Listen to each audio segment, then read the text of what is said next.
Hey, it's MK, and today we are celebrating Helen Ding's 500 subscriber milestone hop.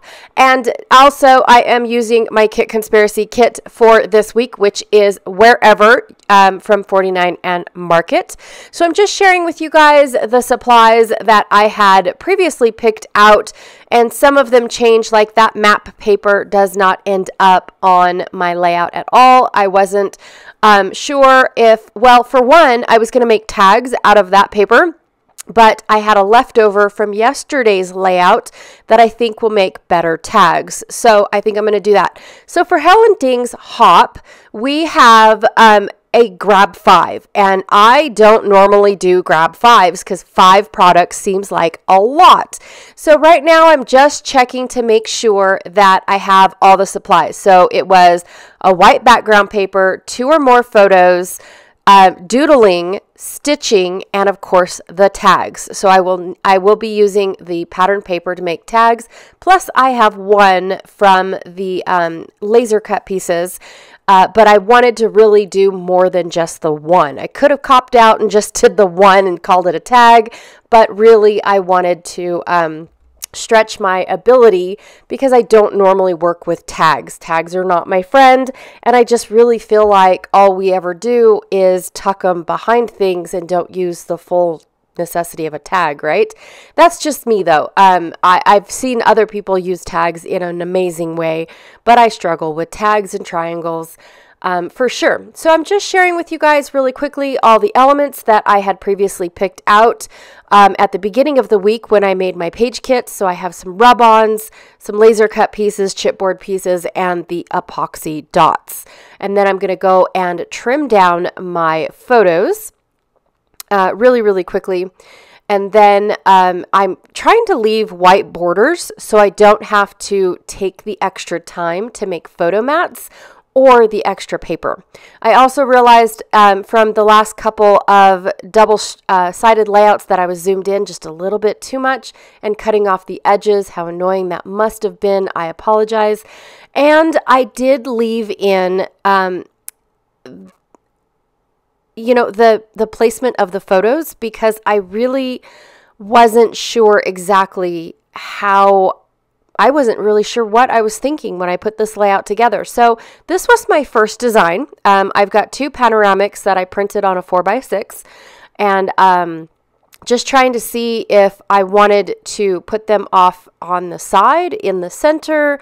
How do I want this layout to go? To me, this seems very asymmetrical, but I get tired of the same design. And could I have put more photos on one side than the other? Could I have made one side completely photo heavy?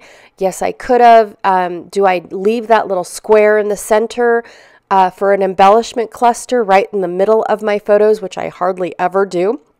Or should I should I take it out and have all the photos really close together so I can worry about embellishing on the outside? Well, I finally decide that this is the way that I want to go. I'm going to have a panoramic on the top and a panoramic down at the bottom instead of trying to make them look like they're the exact same going all the way across, because one is as we're walking to the spillway, and then the other one came from a little ways down the road where we are, not down the road, but on the other side, by the lake, where we're fishing and metal detecting. So I definitely wanted to put those in places. Now, I could have sworn I had fishing photos that I was going to do with these layouts, but I don't know what happened to them. I don't remember doing a fishing layout. Do you guys remember doing one? Let me know. Anyways, so for the first one is the white background, and I chose this close to my heart white cardstock that they do. It's almost like an embossed image, a tone on tone, and I absolutely love these pattern papers.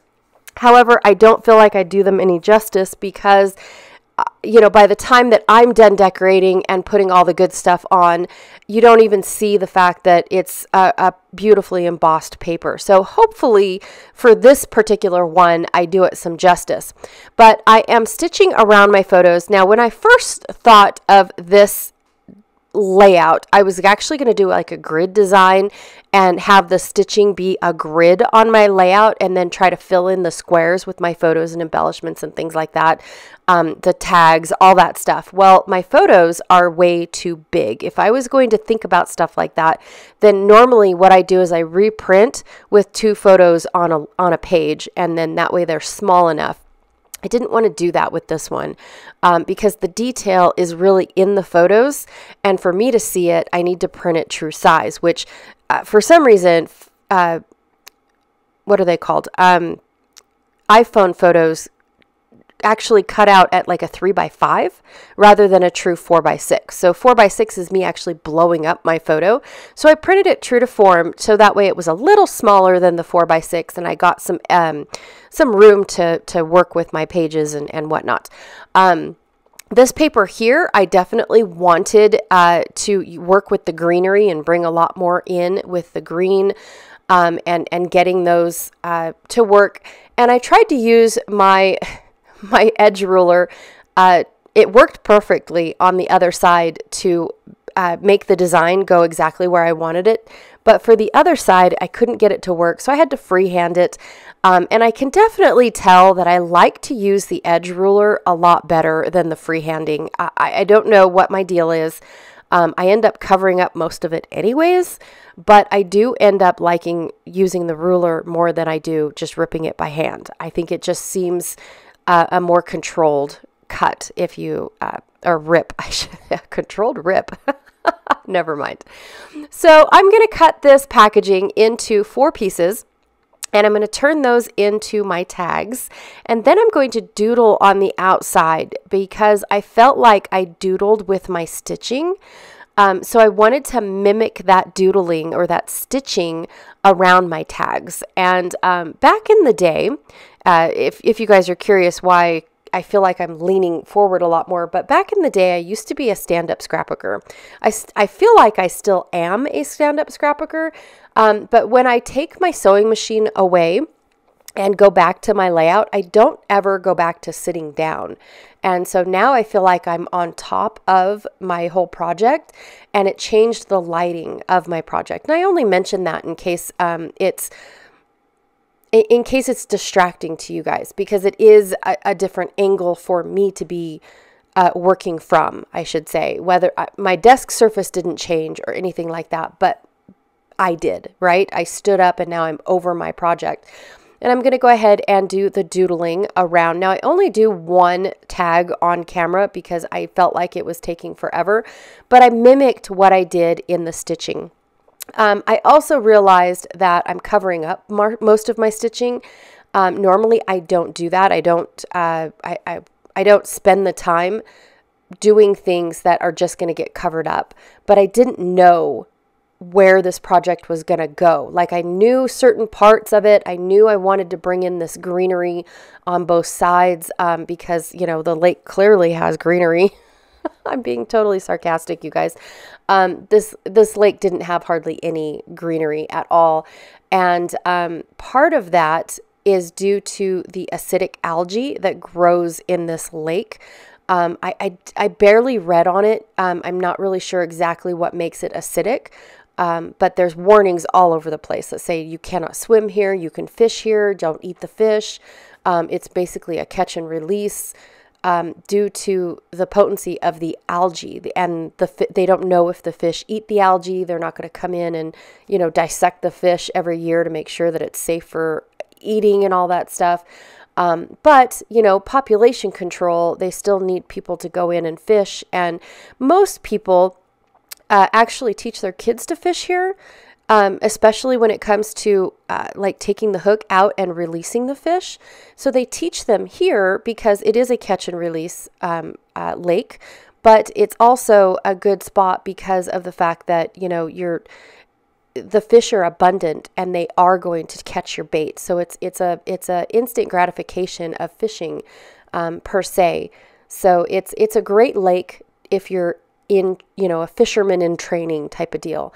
But yeah, my kids are always catch and release kids. So just because of the fact that normally we're nowhere near where we're going to cook the fish. So that's why we're always catch and release. And my kids just super enjoy it. They especially enjoy when it's a competition of who caught the bigger fish, but then there's no proof. That's my favorite. All right, so well, back to covering up the layout and all that stuff.